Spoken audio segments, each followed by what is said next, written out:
Hello, hello, welcome to Align with Your Dharma um, podcast listeners. I know I have been women missing in action for a while.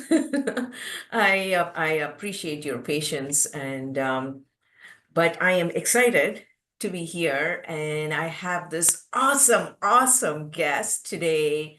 Um, this individual is a wonderful soul who's making a difference in so many people's life, and the mission of this individual is amazing. So I am happy to talk to this guest today, and this individual, Rachael DuBose, was born and raised in Evanston neighborhood of Cincinnati, Ohio. And she was raised by the paternal grandparents who both taught her many of her life's most important lessons. And through their sacrifice and through their unconditional love. And she received her BA from the Ohio State University and her MS from the University of Dayton. And she worked in the mental health field since 2010. She's a wealth of wisdom. And she's the owner of Be the Light. That's right, Be the Light. And she is the light. It's a mental health organization that provides counseling, workshops, trainings. And she was featured in the ninth edition of Who is Who in Black Cincinnati in 2023. And she's also involved with various community organizations, including Black Women Cultivating Change, Guiding Light Mentoring, Black Mental Wellness, and I.H.U, which stands for I Hear Yous, monthly wellness radio show. So she's a wealth of wisdom, and I want to welcome Rachael. And she enjoys traveling, cooking, and being an amateur foodie. So we'll talk to her more about that. And she says she enjoys time spending with her amazing husband, Mike. So, welcome, Rachael. I am so honored to talk to you today and know more about what you do and how you make a change in the society with your presence. Um, so, hey, are you excited? I'm very excited, Ms. Rena. Thank you for Yay! having me. Thank you for asking me. I'm honored and grateful to be here with you. Thank you, thank you. Okay, right off the bat, I'm gonna ask you, what is the achievement that you're most proud of? Oh my, dang, Ms. Rena, that was a heavy question right at the gate, huh? Okay, I think Yes. so. That's a loaded question. I think there's two things that I think that I have been really proud of. Um, so there was a point in time where grief really had me in a chokehold. Like I didn't see light at all at the end of grief. I didn't see a way to be happy unless my loved ones were alive again, ultimately. And so I think for me, that's an achievement that I'm not in the same place I was in my grief journey, because it is a journey, right? It doesn't end. The grief is infinite, and so that's a huge for me. Like for me to look back, that was 2020, and for me to Mm, look back at 2020 and know that, my husband asked me, you know, so quick backstory. So my mom passed away in January 2020, and then my grandmother, who raised me, like you talked about in my bio, she passed away April 2020. And so right around probably September, October of 2020, my husband asked me, like he saw kind of where I was emotionally, um, and that I was stuck essentially. And so he asked, very lovingly, like, hey, what do you think would help you to be happy again, essentially, right? And my first initial kind of answer was for them to be alive, like for mm, them to come back, of course. If they're alive, I'll be happy.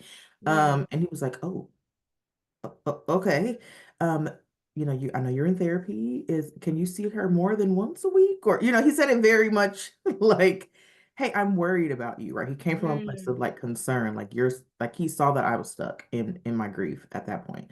And so just even thinking about my answer to that same question Now, as we enter into 2025, the answer is very different. I know that I don't need them to come back Mm, or to be happy, to find happiness, to find joy. That doesn't mean that grief doesn't still play a part in my life every single day, but I can see light again. mm, There was a time I couldn't. There was a time mm, I couldn't. I didn't think that I was like, well, this is where it ends. I mean, not for like my life, but like this is where, joy and encouraging and like all of those things, motivation, mhm, this mhm, is it. Like if they're not here, then I'm done. And to look back on where I am now and to know that that is no longer my answer to me is huge. My second achievement is that this year, I tell people a lot, right? As a therapist, it's really easy for me to encourage people to say certain things or do certain things or just get them to a place where they can see the potential in themselves, but it's really hard to turn that inward, right? And so I think for me this year, a huge accomplishment, a huge achievement this year has been I got out of my own way in a lot of ways. And so because I want to be, a speaker, and well, I am a speaker, but I want to expand that. I've been able to travel and speak this year. So that's been huge. Like for me to know that and work on like discipline and doing things that I don't really feel like doing in the moment because it's going to be better for like the overall what I'm trying to do and pushing past when I don't feel well or grief is at my neck or whatever, right? So I think, it's really paid off this year. So mm, I have been able to travel to multiple places and present at conferences and talk about mental health and talk about trauma-informed care and talk about self-compassion and talk about grief and all of those things. And it was because I tapped into the discipline that I don't feel like I really had before. So that's been huge for me. I've been able to go to, see, March, April, July, five out of state conferences. So I was in New Jersey in March, excuse me, San Diego in April, Houston in July. I just came back from New Orleans, and I'll be in Phoenix in 2 weeks. And so like that, and then outside of all the like the local things and virtual stuff, but like those things, being able to kind of step outside of my comfort zone and really push myself and apply for proposals when I'm not sure if I'm gonna get it, and mm. just even just shift my perspective and pivot and say, okay, yeah, if only a couple people show up, Yes, that doesn't mean that you're failing. It means that those two people are going to get exactly what they came to get. So that's been that's profound. yes, That is that's been a profound. journey. It wasn't like that last year. Yes, yes, yes. So it's just this 1 year you have made Mm, a big change. yes. And when you talked about you're stepping out of your comfort zone, that's what I thought. And then you mentioned that you did step out of your comfort zone. And can you share with me, for someone who's going through grief and you lost your mom and your grandparents, your grandma, Yes, grandma. in the same year, that is Yes, a lot. it So, is. what tools did you use? And you said it took time for you to go inward. Hmm. What tools did you use that helped you to get back into the discipline and then shine your light, Hmm. from a perspective where people can feel like, okay, yes, she connects with me, and I can open up. Yeah, I think it was a toolkit. It was a lot of different things. It Yeah, was having amazing like friends and family and tapping into it because I think for me like grief is really isolating, and so yeah. you really think like in the throes of it, you can feel like no one really understands and no one's going to understand, or you can also feel like, okay, I don't want to always be talking about it. I don't want to always like we bringing folks down and people ask you how you doing, and I don't really want to say I'm like I'm fine, I'm not fine, but I just don't feel like you just get tired of talking it, you get tired of being the person that's sad, you just get tired of being sad, really. And so I think the tool that I used was to first let it do what it was going to do. Honestly, I think fighting against it did not help, ignoring it did not help. It came back with a vengeance. And so those times where I let it come up was really important and just sat with it. I tell my clients all the time that feelings are there for a reason. They're there to, tell you something or bring your attention to something. And so I'm trying to take my own encouragement of not ignoring it. I'm a detached type of person. So it's easy for me to just go into autopilot and just go to work and see clients and, all those things and come home and then rinse, repeat. Like it's easy for me to get into that kind of robotic sort of mode. And so for me, being present was Mm, really important, really, really important. Being present, tapping into like really allowing people to help and allowing mm, people to be supportive. mm, Because again, I'm also an inward person. Like I don't like I'm there for everyone else. If you ask me how I'm doing, I'm not gonna tell you, but I'm gonna ask you how you're doing, and we're gonna talk about it. But for me, I'm like, oh no, I'm fine. What? Let's not turn this around, right? And so I think, yeah, for sure. So being present, tapping into support systems in therapy. I have my own therapist. I've been seeing her off and on for many years, and she's amazing. And so even just having a place to talk it out, yes. and not feel like I'm burdening someone with it, was really important. So I think those things, when I think about my comfort zone, because that negative self-talk is so powerful. Being able to challenge that in a way that made sense to me. So if I'm thinking about like, okay, I'm going to submit this proposal for a conference or a speaking engagement or whatever, not letting that, no one wants to hear, not letting that kind of voice, like no one wants to hear you talk. Like, no, you're like, maybe you won't. I don't know. Like, do you feel like all of that, like quieting the noise, which I did a leadership cohort and the facilitator asked me about, um, quieting the noise. So Mm, being able to do my internal noise. And so, yeah, so I think that that's been really important too. So, yeah, so challenging negative self-talk, connecting and tapping into my support systems, being present, and feeling the feelings, honestly, like that was really important. Like I had to really, I tell folks all the time that you have to kind of go through it to get through it. So you just gotta, it's not gonna feel okay. It's gonna feel like really, really hard and really difficult and really like heavy, and you're gonna feel like you're never gonna be able to get through it. And I am actually absolutely like a living sort of testimony to the fact that you will, in a way that is healthy, right? Like it's two different things to live and learn. And so like we're all living, but we're not always learning from those experiences. So trying to mm. learn and do it differently as I'm living as well. Thank you. That's Mhm. you summarized it so well. Challenging the negative self-talk, feeling the feelings, quieting the noise, and being Mhm. present. Yeah, definitely. Um, okay. I didn't mean to just start off with that, but I All appreciate you right. for Absolutely. sharing because it's important. Couple of people I know who have gone through some challenges, just like you have gone through, and when I reached out to them, they were like, because I didn't know where they were at, and I Mhm. wanted to say, "Hey, I'm sorry to hear," and they were like, "I'm done. Let's not talk about that." Right. And I wasn't sure, I don't want to step out of my boundary. Like I said, I'm Mhm. not a therapist, I'm a coach. Mhm. Um, so I was like, okay, I respect that. And Mhm. I wanted to open the space for what they want to talk about and Right. just engage with that. Mhm. But so knowing that a therapist, it's okay to have a therapist Mhm. or the therapist as Absolutely. well. I Yeah. really think I know a lot of schools I'm learning are making it mandatory for counselors in training, like folks who are going to school for counseling, to have a certain number of therapy sessions on their own. Yeah. Because this is really important to not only because we all get, I mean, I can venture to say we all, as therapists or mental health providers or folks in this space, we all get into it for a reason, and they're not always like, oh, I just want to help people. Like, yeah, that's that too, but like a lot of us have our own stuff that we're maneuvering through. And so I think outside of it being, we're absorbing a lot of people's emotions and we're being present and sitting with a lot of difficult stuff. And I'm a trauma therapist, right? That's my focus. So it's a lot of heavy stuff and it's Mm, have to have somewhere to put that.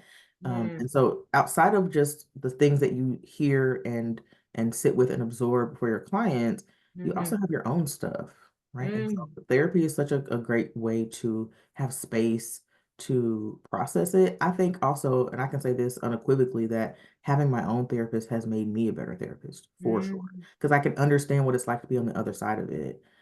And so I can have a different perspective about knowing that it is uncomfortable telling a stranger all of your business. Like it's weird. And so I can acknowledge that. And so folks like that I can like say, I know you don't really want to tell me this because we've never met before, or we've only met a couple times, or so I can acknowledge and validate the weirdness of it because it is weird.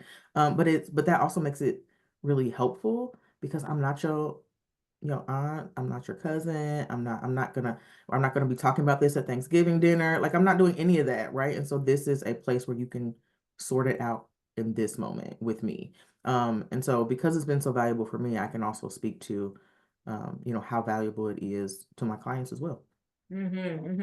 Yeah, I mean, people always ask me, do you have a coach too? I'm like, yes, like Hmm. therapist needs a therapist, coach needs Hmm. a coach, Absolutely. you know, in multiple facets, right? Absolutely. Yep. So let me ask you, I know you said that you quiet the noise. What tools do you use to quiet the noise? Like, yes, talking to a therapist, but other than that, what tools do you use so you can be present and feel the emotions? I think for me, it's been really helpful for me to acknowledge the noise. Like that's been Mhm. really important and really figure out what it's trying to tell me. Right. So my therapist always asks me, where did that like what so if I have a thought that says, nobody wants to hear you, right? If Mm, that's the thought, my therapist will ask me, okay, where else have you felt that you weren't being heard? Right. So really breaking that down. And so once we understand kind of the origin of certain feelings, it can help us like have more awareness of it and then be able to, of course, like honor it, right? So like I can say to myself, okay, Raquel, the reason you're having this thought is because X, Y, Z, A, B, C, right? Whatever that is. mm, Okay. It's okay for you to feel like that in this moment. mhm, So what's next? Okay, now we know what it's trying to tell us. We know where we know what it's rubbing up against, whatever wound that is, emotional mm, wound. And so now what? Are we going mhm, to push past it? Or are we going to do it anyway? Are we going to, risk so even for me, also like playing the tape out, which is something I do with my clients a lot. So it's like, okay, let's say you submit the proposal and they say no. What are you going to do after that? I'm gonna submit another proposal and see what happens. Like, I think, anxiety is one of those things that tells you like the worst possible scenario. And if you play it all the way out, it gives you a perspective of it's really not going to be as bad as it's your brain is trying to tell you it's going to be. So like in that moment, it's like, oh, it's going to be the end of the world. And then if you just really sit with it, it's like, will it be? If they say no, then what? On to the next thing.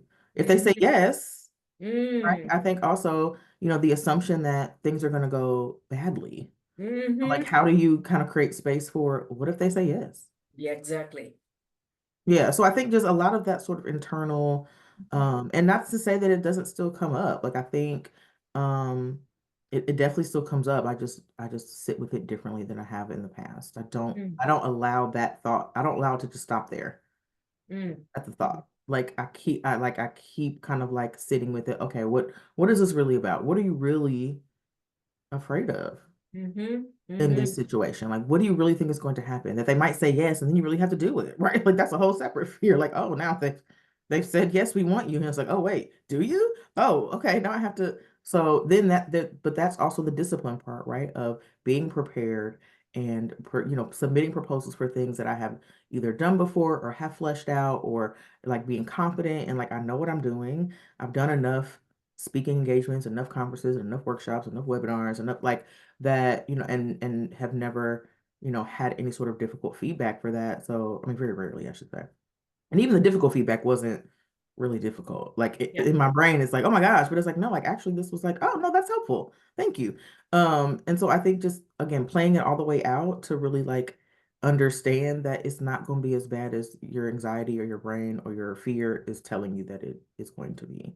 If they say no, yeah, they'll say no and you'll move yeah, on to the next thing. If they say yes, they say yes, and you'll still move on to the next thing, right? So like yeah, not yeah. stopping at the thought, being able to move through that in a way that is helpful. Beautiful. Um, Let me ask you, do you see this mental health issue affecting certain part of the community? Is it more prevalent in women, men, a particular ethnicity? What is your who do you focus on? Yeah, I think so. For me, so again, I'm a trauma therapist, and so Mhm. I'm focused on helping people maneuver through the journey of healing. Mm, And so in that I focus more on women and Mm, even more specifically women, Black women. So hmm I would venture to say that most of my population, and I have a small caseload, right? I'm not taking new clients because I'm trying to maneuver through the next chapters here, but I'm not taking new clients. But I think I just actually my presentation yesterday was about the stigma of mental illness in communities of color. That's so interesting that you asked me that. I thought about that this morning. I was like, oh, I can talk about that today because I just did a presentation about that. And so I think for me, because my focus is primarily women from historically excluded communities, people from historically excluded communities. So with people of color, queer people, people who have had certain experiences, certain socioeconomic backgrounds, like that is my focus, because there is such a need, because there is a lot of other factors at play about why people don't seek help. So I think in my mind, I'm seeing that it affects everyone at some point, right? I think the challenge is where people stop wanting to seek the help and some of the mm, reasons that people don't seek help. And so I think, particularly for African American people, for Black people in America, there's a lot of other layers to it. So there's like a, a general mistrust of professionals, right? And that is not unfounded, right? It's historically a lot of like medical trauma and psychological trauma. And, we talk about, Tuskegee experiments and, people being, all of these things in history that have led Black people in America to not trust professionals. Like, you don't really have my best interest at heart. Like I don't know, like, just kind of have, I'm always having this eye, like, I don't know about that, right? That kind of mistrust. And that happens in a lot of communities of color because of historical implications, because of a general mistrust for the majority, honestly, mm, because it hasn't gone well, right? And so I think for me, I see a lot of uh, women of color um, from a lot of different types of backgrounds. So Black women, Hispanic women, I mean, even white women who have certain types of experiences, right? And so that have been in a situation where they have felt discriminated against or slighted in some kind of way, or the glass ceiling. We talk about as women in mm, general. So typically, my focus is to allow people who have not felt heard. mm, Heard. That's typically my focus. Yeah. So I mm, definitely see a lot of, I think I also say a lot that it tells me a lot about a person, the way they treat the most marginalized of us mm, as people, right? And so, or for folks who can't do anything for you. And so I think that just, I always have that thought in my brain. Also, my grandmother was a teacher. She was a special education teacher. So I always saw her kind of tap into folks who didn't have a voice, who weren't able to kind of say, who weren't being heard, who were dismissed. And so, and mm, my grandma was like the ultimate like gap filler. Like she filled in gaps mm, for me, definitely. And all my cousins and my uncles. And like so she was just always giving of herself. And so that was my example. Oh, mm, that was my example. She was like she was absolutely a voice for those who did not have one, for sure. For sure. So I think I took that experience and being raised in that into my professional life. I mean, for my personal mm, life too, like I talk a lot, but in my professional life, I think I wanted to create space for folks who don't typically have a space or who aren't allowed to, right? Especially as women, a lot of us feel like we have to be all things for all people at all times. And so in therapy, we talk a lot about like, actually, you don't. A lot of the pressure that you feel, you can say no, right? Especially as we yes, get older, right? It's like, child, and I'm over 40 now, and I think once I turned 40, it was like, oh, I actually don't have to do that. I can say no. And the backlash is just gonna be what it is, right? So again, yeah, put the tape out. If I say no and they're mad, okay, then what? They just gonna be mad. Okay, I'll talk to you tomorrow. Like I don't, like, I'm not doing that. I'm not comfortable. Like so, having a voice for your discomfort or saying yes to yourself, essentially. yeah, So I think especially as women, like that's really my focus. I really, and I do have male clients, and they're amazing. Like I think there is a certain expectation for men, especially Black men, to suppress emotion and mm, to be whatever they think strong is. And typically, strong equals emotionless. Mm. And that's for women too, especially Black women. Like the strong Black woman sort of archetype is very like prevalent, where it's like we're resilient, we've been through all these things, and we can shoulder it, right? And so I Mm. tell a lot of folks, and I've been saying this a lot more recently, that I know that we're resilient as generally as human beings. Like been through a lot, thousands and millions of years, yes, of course. And especially for the most marginalized of us, that is shouldered even more profoundly. But just because we can don't mean we want to. Mm. And so that's really the focus. So you have a choice. Yes, we're Mm. resilient, but sometimes you just don't want to be. Sometimes we don't want to have to do the hard thing. And so for men, I'm having the experience in therapy for sure, that they're just carrying so much Yeah. and don't feel like they have a space to really like be vulnerable or be emotional or just say, I don't have all the answers. I don't know everything. I don't know. And Yeah. sometimes they feel like they can't say I don't know because the expectation is that you know everything. You a man, right? You can do da da da like, and so that's really important for me again to create a space where folks can be vulnerable, have full experiences of their emotions, all of them, good, bad, ugly, indifferent, Mm. whatever, and not feel like that is a testament to like their character. Like having Yeah. emotions doesn't mean that you're not strong.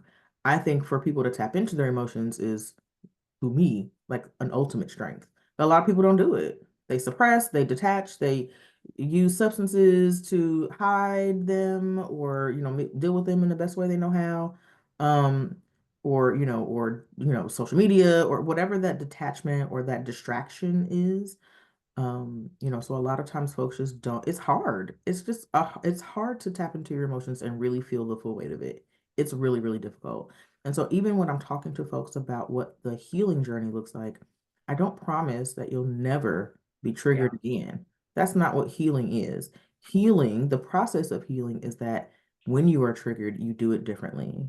Yeah. You have different tools to manage it so that when you are activated in some way, or you see something, or smell something, or feel something, or whatever, you're not stuck in it. It's not. And so, even just thinking about what progress looks like. So, sometimes I get folks who are like, well, I thought I'd be past this by now. I'm like, but how? Trauma literally changes your brain. Yeah. And the tool building, the skill building is what you do when the trigger comes, not to eradicate the trigger because life is going to life, right? So when life is life in, what do you do? Are you gonna curl up in a ball for 2 weeks like you used to do? Or are you gonna only just be down for a week? That's Mm. progress to me, right? And also Yes. Yeah. reevaluate what progress is. And so I think sometimes people are like, well, I still got sad about this. Of course you did. So right, Yeah. validating that, of course you still got sad. Of course you're still Hmm. about that. And so the progress is that it didn't take you down for 2 weeks. You were Yeah. only down for 2 days this time, Yeah. and you were able to move through it. Yeah. That's the journey. That's the work. That's And what. that reminds me, my mentor said, give yourself permission to say no. Hmm. You don't have to say yes all the time. Hmm. And um, when you said that is a progress, how do you handle the trigger? It reminds me, life is when life is lifing Hmm. and Hmm. knocks you down, we all fall down. But Yes. how we get up, dust it off, and move on Hmm. is progress, Yes. rather than like feeling pity. Even if it is feeling pity for ourselves, how Mhm. long are we feeling pity for Yes. ourselves and Exactly. getting up and moving on, right? Exactly. Exactly. Yeah. Absolutely that. Absolutely that. And that really changes perspective for folks a lot of times. It's like, oh, I didn't think. So even if I'm like, okay, if they're like, I don't think I've done anything, I'm like, oh, you want me to run it down?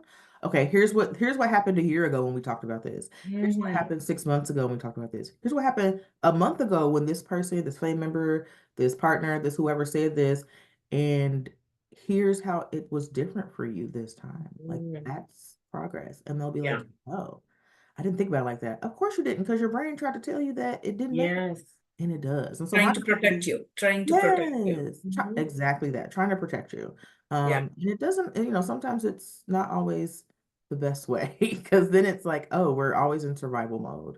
That Yeah. is Yeah. necessary in traumatic situations, but when you're out of it, how do we, not unlearn because we've already learned it, but how do we create a new pathway of learning Yeah. that particular emotion or situation?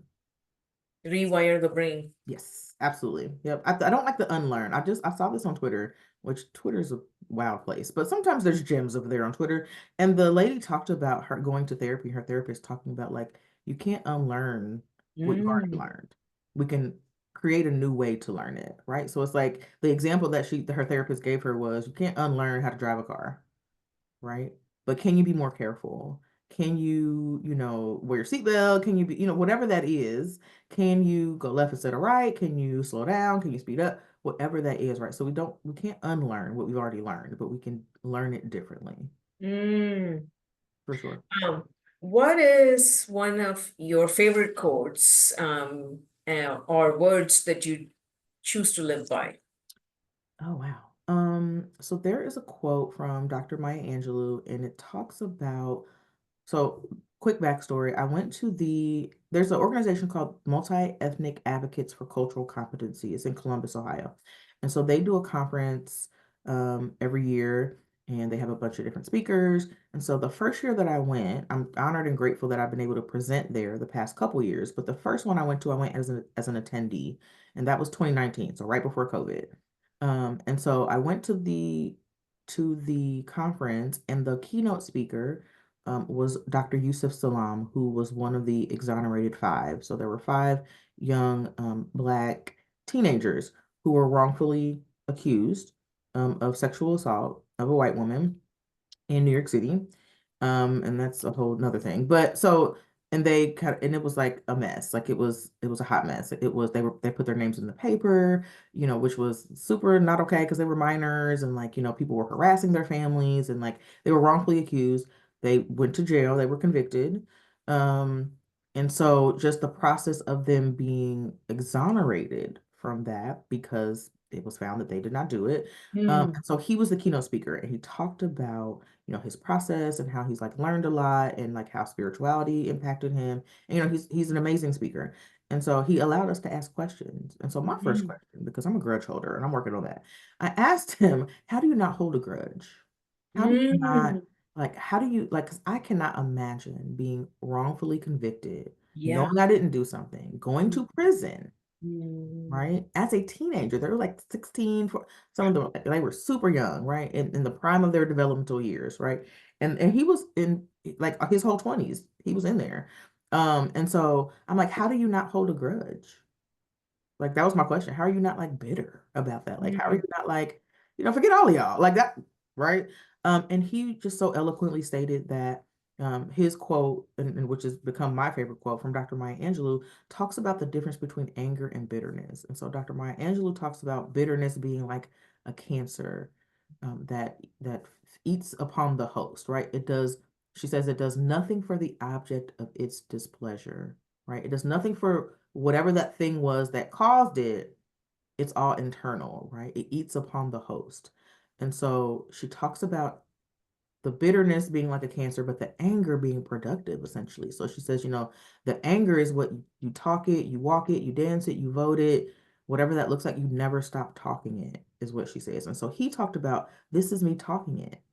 I'm talking like this is therapy for me to talk about my experience, to be present with y'all, for y'all to ask me questions. This is me talking that anger. And so that Mm. is really something that I am working on still, to live by the bitterness versus the anger. How do you allow the anger? How do you not be bitter, right? And not allow it to consume you in a way that's not healthy for you.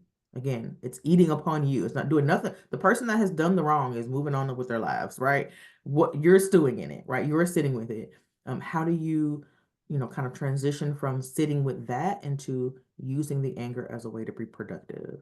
And so that's definitely like it's my quote on my email. It's Mm. Yeah, I my saw email that. signature, right? My email signature, like it's something I talk about a lot. And when folks are really struggling with forgiveness and anger and Yes. how you move through that, that is a quote that I use consistently because it's true. How do you create space for you to be productive in that anger and not allow it to consume you?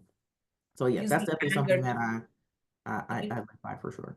Try So to. you said using anger Hmm. as a productive tool For sure. and keep talking about it. Yeah, talk it. She said, talk it, vote it, you dance it, you whatever that you said, never stop talking it, right? And so Mm. for when I hear that, I think, okay, I'm utilizing whatever those feelings are in a productive way and something that's productive for me and for my community, essentially. Yeah. What do you do with it? Right. It's still that sort of, okay, we don't stop at the thought. Once you have the thought, then what? We know we're angry. Okay, now what? What do you do with it? What do you do with it? That's a powerful quote. Thank you, thank you. Absolutely. Okay, if it is one thing that others value and you do not, how do you define that? Hmm. That, that is that one thing. Oh, okay. One thing that others value that I don't. Oh, wow, that's a heavy. Dang, Mr. Running, these are good questions. I And would. and how will you say that you are using that to align with your own dharma, with your own purpose? And Yeah. yeah. Oh, wow. Okay, so I think that, I get a lot of folks who value the opinions of others. And I'm Mm, working really hard not to. I'm working really hard because I think it stops us from doing the things that we really want to do, because we're so concerned about how people view us or or if people will judge us or what they're gonna say. And so I'm doing my very best to not allow that feeling, that need. And that doesn't mean that, as human beings, we all want to feel validated. We all want to, have someone be proud of us. We all want someone to be like, yeah, you're doing a great job, like whatever that is, right? And so not dismissing that sort of innate, like that wantingness, that hope and wish, right? But not allowing that expectation to run your life, essentially. So doing things despite what people think or will say, or really just not allowing the weight of other people's opinions to hold you back, essentially. And so I think for me, again, this year, just pushing, I mean, I'm getting in my own way. So I'm trying to like get out of my own way, my own opinion of myself, honestly. And definitely not feeling like, when I think about that self-talk of, okay, are people going to want to hear you, right? When I'm talking, are people going really going to want, they really want to know? I mean, they're besides the fact they asked you to tell them, but your brain is just like, they don't really want to know. They do want to know. They're asking you. Um, and so I think just, being able to not allow fear of judgment mm, to hold me back from what I really feel like I should be, could be, would be, am mm, doing. mm. Because that's really hard. I think, especially if you think about family or friends, or if you're, have a spouse or partner, like you want people to be proud of you. And I think acknowledging that, because I get a lot of folks who are like, I don't care what anybody says, like, but you do, and that's okay. It's okay to care what people say or do or think about you. But again, it's okay to care, but not let it hold you back. Yeah, So yeah. that's really something that I'm, you know, for me, it's more internal. Like I just be beating my own self up, which my therapist has talked to me about that not being productive, because it isn't. And so just working through that, but it doesn't come from nowhere, right? It comes from like, childhood feelings and just, all that kind of stuff. And so just, again, that first step is acknowledging that, yes, I do care about what folks think. But then what? Mhm, Right? Am I mhm, going to allow that to hold me back from what I really feel like I want to do, from having a voice, from doing what I want to do in the community, from, being present for folks, being present for myself? Am I mhm. allowing that to hold me back? So I think a lot of we value what other people think. People live their lives to please others. Um, and I so used to do that, so I yeah. can totally, totally, Hmm. totally resonate with that. And it took a long Yeah. time to, lots of inner work and Yes. yes, lots. And I'm Absolutely. still work in progress.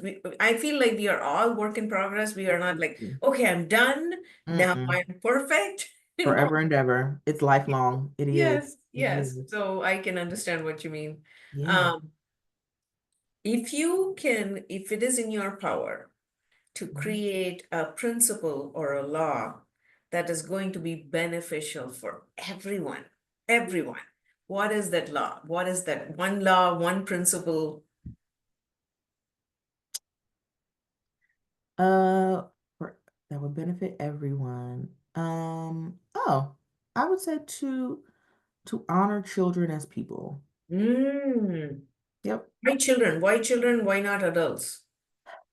Because a lot of us are just big children. And I think I think for a lot of us, that inner child work is so important. So I think if we can create a space where children are honored as people, the people they are, the developing people that they are, and giving them grace and helping them navigate and not, imparting the things we did or didn't get onto the children in our lives, right? Not creating more difficulty there.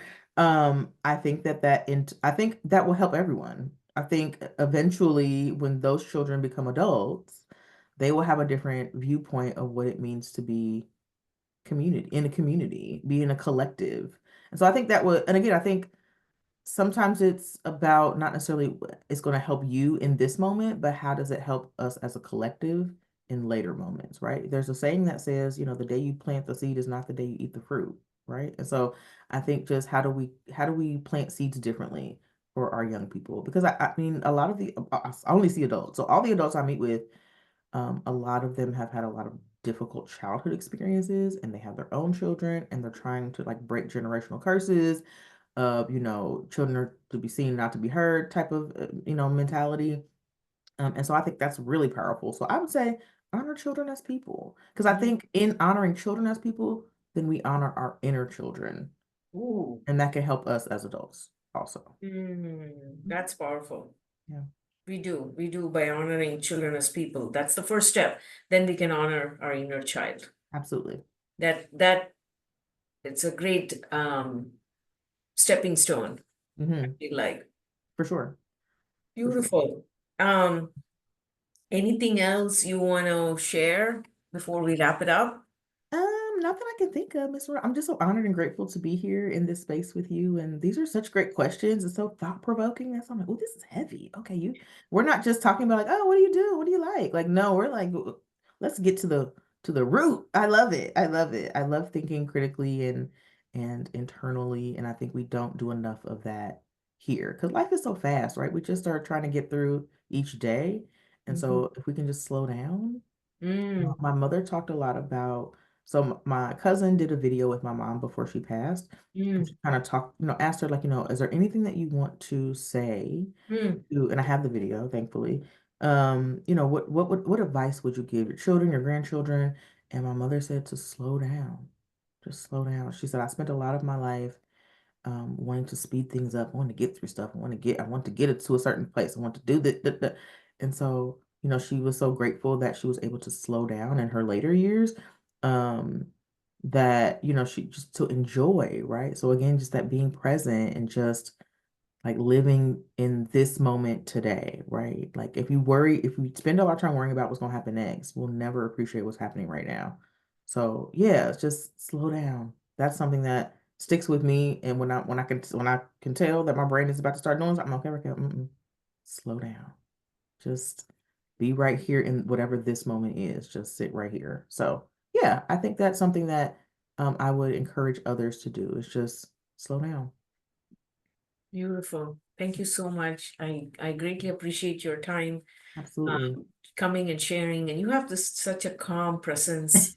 Thank you. Yes, you do. And sharing all that and being vulnerable and sharing with us and with the audience too, Mhm, what journey you went through and mhm, how you got over it and got through it. And, mhm. everyday life is, we are all learning from everyday experiences. That is very helpful. And so you said you are not taking new clients? No, ma'am. Mm-mm. Okay. Not individual clients, right? So I am absolutely open for speaking engagements, webinars, workshops, trainings. I Okay. am a certified mental health first aid instructor for adults. So if you have a business that you're like, oh, we could use some help of, figuring out what it looks like to connect people to resources and identify when people are in a mental health challenge, do Yes. that. I do a lot of work for like trauma-informed care, Okay. self-compassion. I'm just starting to talk more about my grief story, which has been really interesting. And so grief and loss, and not just grieving like death, right? And I think grief is so um, pervasive in that way Mhm. that it impact like you can grieve anything. The life you thought you wanted, the life you thought you was gonna have, relationships, job, whatever that looks like, whatever loss. And so Yeah. applying those same principles, that it's not synonymous with death. So yeah, so I'm open for speaking engagements, but not individual clients. I'm Okay. trying to wrap that. And how do people, that's perfect. How do people reach out to you? What is the Absolutely. best way? So yeah, our website is b-thelight.info, b-thelight.info. And so there, if speaker requests, you can also see what other types of engagements I've done before, other podcasts I've been on, like all that information is there. And even if you just have a question, like I do want a therapist, but what do I say? Or how do I vet a therapist, right? It's like an interview. Reach out. If you need a referral, I know some amazing therapists in the area doing amazing work. And so if you just have a question or like who can I reach out to that takes this insurance and works with this particular issue, I gotcha. Okay. Thank you. Thank you. Thank you. B-the light info. Yeah, .info. Yep, b-thelight.info. Yes. .info. Okay. Mhm. Perfect. Okay. That's the best way to contact you. And I will post this. Okay, I perfect. appreciate your time Thank you, Ms. again, and Lorna. you Always, have a always. wonderful, wonderful rest of the day. Thank you, you too.